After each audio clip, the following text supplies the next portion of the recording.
Good evening and welcome back to the NAR Comic News Network, your only source for breaking news from the front lines of the supernatural.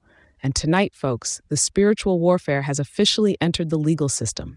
In an unprecedented and frankly slightly smoky turn of events, a coalition of demons, yes, demons, have filed a class action lawsuit against Deliverance ministers, citing unlawful eviction, emotional trauma, and repeated shofar-related injuries.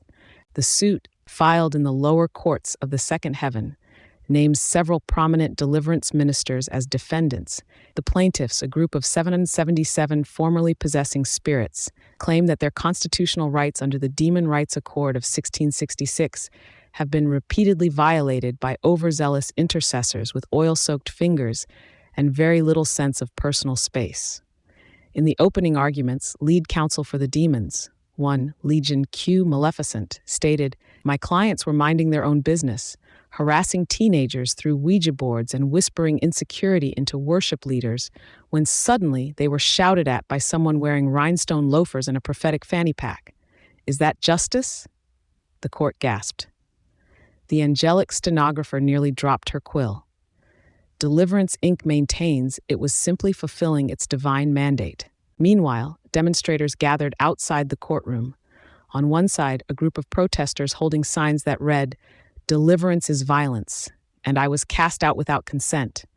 On the other, a raucous band of revivalists, chanting in tongues and throwing anointing oil like confetti.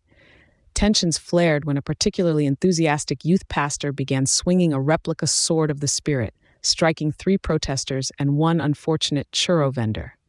Inside the courtroom, testimonies grew more dramatic.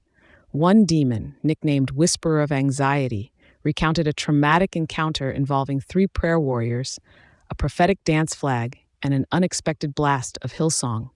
"I was just trying to settle into a young adult Bible study," he wept, "and the next thing I know I'm being called a stronghold and getting blasted by a ram's horn. I have PTSD, post-traumatic spirit disorder." Court proceedings were briefly halted when a Deliverance minister attempted to cast out the judge, mistakenly believing his gavel was a witchcraft wand.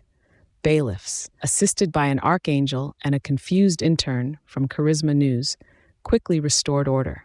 Stay tuned as we bring you the latest updates from this ongoing metaphysical courtroom clash, only here on the NAR Comic News Network, where satire is our mantle and your discernment is optional.